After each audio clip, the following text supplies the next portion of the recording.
वेद में एक सूत्र आया है, मातृ देवो भव, पितृ देवो भव, आचार्य देवो भव। माँ भगवान है, पिता भगवान है, गुरु भगवान है। और जो माता पिता की सेवा करते हैं, माता पिता की सेवा भगवान की सेवा से कम नहीं है। जो माता पिता की सेवा करते हैं उनके लिए कुछ भी संसार में दुर्लभ नहीं है। और इस बात को मैं नहीं कहती, इस बात को भगवान प्रभु श्री राम ने स्वयं कहा है। चार पदार्थ करतल ताके, प्रिय पितु मातु प्राण सम जाके। जो अपने माता पिता को प्राणों के समान प्रेम करते हैं, प्राणों से ज़्यादा प्रेम करते हैं, उनकी मुट्ठी में 4 प्रकार के पुरुषार्थ, धर्म अर्थ काम मोक्ष, 4 प्रकार का पुरुषार्थ उनकी मुट्ठी में आ जाता है, उनके हाथ में आ जाता है। संसार में उसको कोई ताकत नहीं झुका सकती। जिसको एक बार माता पिता का आशीर्वाद मिल जाए, उसको भगवान के आशीर्वाद की भी ज़रूरत नहीं है। और मैं कहती हूँ कि माता पिता का आशीर्वाद भगवान से भी बड़ा है। इसलिए प्रत्येक संतान को अपने माता पिता की सेवा करनी चाहिए। क्यों? मैं बार बार यही निवेदन करती हूँ, माता पिता अपनी संतान को संपत्ति दें या न दें, परंतु संस्कार जरूर देने चाहिए।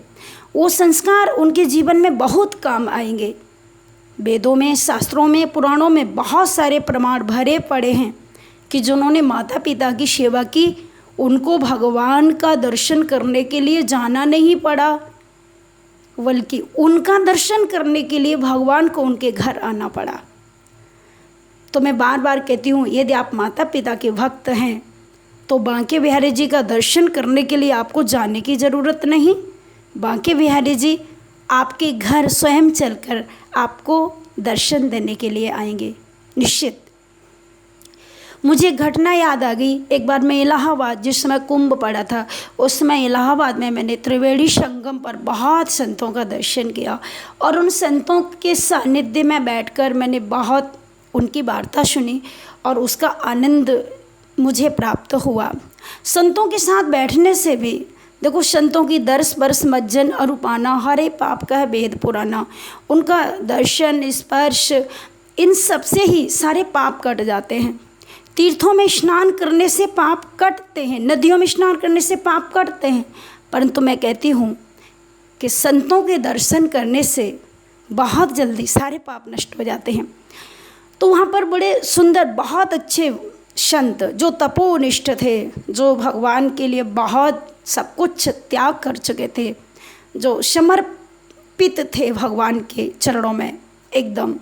तो उन संतों से जब मेरी वार्ता हुई तो उन्होंने एक घटना मुझे सुनाई कि बेटा, यहाँ पर एक ऐसी घटना घटी, ऐसे माता पिता के बारे में कुछ प्रसंग छिड़ गया। तो उन्होंने बहुत सुंदर मुझे घटना सुनाई, मुझे बहुत याद है और मुझे बहुत अच्छा लगा।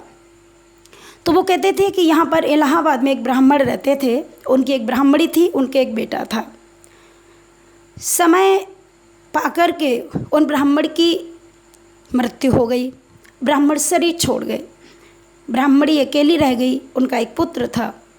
बेचारी उस ब्राह्मणी ने बड़े परिश्रम से, बड़ी कठिनाई से उस पुत्र का लालन पालन किया और उसको पढ़ा लिखा के शिक्षित बनाया, इतना बड़ा बना दिया, इतना बड़ा बनाया, स्वयं इतना कष्ट झेला, परंतु इकलौते पुत्र को पढ़ा लिखा के एक डॉक्टर बना दिया। और डॉक्टर बनने के बाद वह पुत्र लंदन चला गया।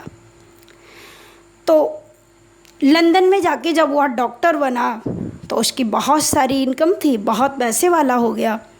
इतना पैसा उसके पास, एक बार उसने लंदन में ही अपने योग्य किसी पुत्री को देखा और उसके साथ विवाह कर लिया।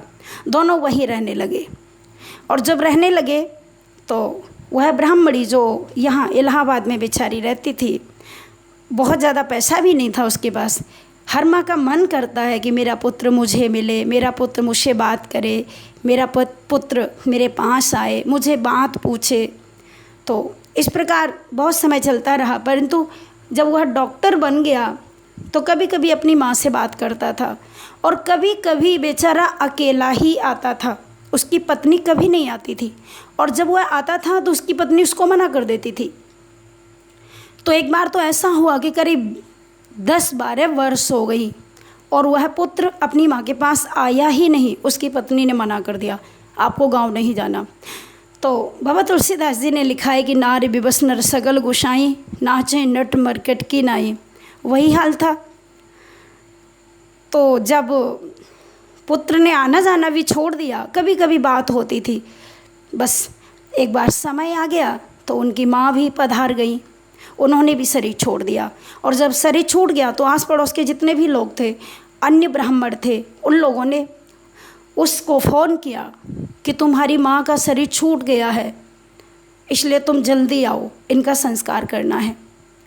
उसने जब अपनी पत्नी से पूछा तो पत्नी ने बहुत मना किया, हमें गांव में नहीं जाना, हम वहाँ नहीं जाएंगे, लंदन छोड़ के हम नहीं जाएंगे। लेकिन उसके पुत्र ने कहा लोग क्या कहेंगे, इसलिए जाना पड़ेगा। तो बहुत समझाया, ज़बरदस्ती मजबूरी में उसकी पत्नी को उसके साथ आना पड़ा। और जैसे ही यहाँ आया तो आते आते 3 दिन लगा।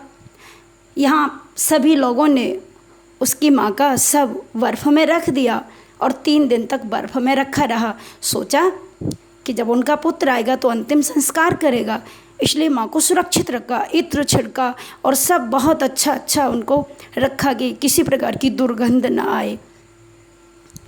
पुत्र ने जब आकर के देखा तो बहुत दूर से उसने देखा, और उसकी पत्नी ने अपने उस पति से कहा, डॉक्टर से, कि देखो तुम अपनी माँ को स्पर्श नहीं करोगे और ना ही तो उनके पास जाओगे, वो तो मर ही गई, हम सबको और मार जाएगी, इतना इन्फेक्शन फैलेगा, यहाँ पर बीमारी बढ़ जाएगी, हम लोगों को बीमारी लग जाएगी, इसलिए आप छुएंगे नहीं, आप दूर से ही बस देखेंगे।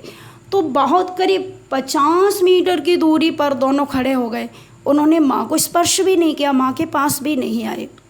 और जब संस्कार करने के लिए सब लोगों ने कहा कि तुम्हें अपनी माँ का अंतिम संस्कार करना है, तुम अपनी माँ के इकलौते बेटे हो, तो पत्नी के इशारे पर उस डॉक्टर ने मना कर दिया और कहा कि देखो इतना इन्फेक्शन हो सकता है हम लोगों को, हम लोग वहीं रहते हैं, बहुत सुरक्षित रहते हैं, और यहाँ इतनी गंदगी है और दुर्गंध भी हो सकती है, और 3 दिन हो गए इनको मरे हुए, अब जिंदा तो होने से रही, इसलिए अब छूना तो है नहीं, अब एक काम करो, अंतिम संस्कार इनका मैं नहीं करूँगा।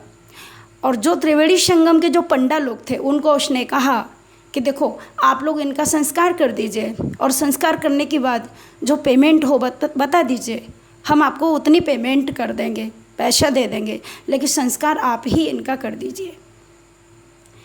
जब उन पंडों ने सुना तो सभी लोगों को बड़ा बुरा लगा।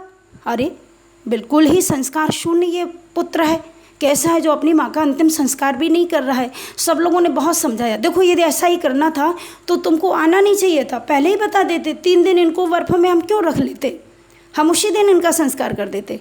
लेकिन उसने कहा कि नहीं, अब कुछ भी आप इनको ले जाइए और जल्दी ले जाइए, दूर से ले जाइए और इनका संस्कार कर दीजिए, और मुझे बता दीजिए, मैं आपके अकाउंट में पैसा डाल दूंगा, या फिर आप दूर से मैं पैसा वैसे आपको दे दूंगा, जो भी आप चाहोगे मैं वही दे दूंगा, लेकिन मुझे संस्कार नहीं करना, आप ही कर दीजिए। तो उन बेचारे गोसाइयों ने, पंडों ने उनका माताजी का संस्कार किया। लेकिन मैं कहती हूँ ऐसे पुत्र से क्या लाभ है, धिक्कार है ऐसी संतान को जो अपनी माँ के अंतिम संस्कार में भी, जिसने इस प्रकार से कह दिया कि मैं संस्कार नहीं करूँगा। अंतिम श्वास जिसकी माँ ने ली, उसकी माँ ने इसको किस प्रकार से पालन पोषण किया होगा, और वही पुत्र कहता है कि हमको बीमारी लग जाएगी।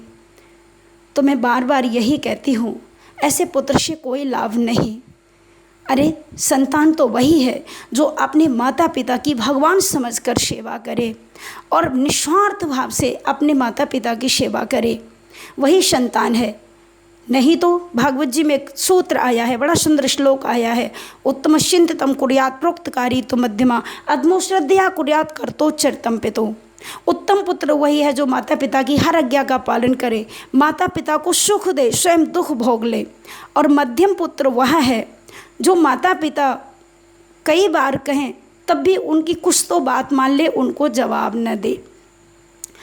और तीसरी श्रेणी का पुत्र वह है कि करे उनकी बात का पालन या न करे, थोड़ा बहुत जवाब भी दे दे तो चले, लेकिन हाथ न उठाए। परंतु बताते हैं कि चौथी श्रेणी का पुत्र वह है कि जो माता पिता को जवाब भी देता है और माता पिता पर हाथ भी उठा देता है, और जो माता पिता को भगवान नहीं समझता है। इसलिए भागवत जी में लिखा है कि वह पिता का पुत्र नहीं, वह पिता का मूत्र है, पुत्र नहीं। ऐसा सूत्र आया है भागवत जी में, ऐसा श्लोक आया है। इसलिए सबको माता पिता की सेवा करनी चाहिए, और माता पिता का यदि आशीर्वाद आपको मिल गया तो आपको भगवान का आशीर्वाद स्वयं मिल जाएगा। और मैं कहती हूँ कि भगवान के आशीर्वाद से भी बड़ा माता पिता का आशीर्वाद है।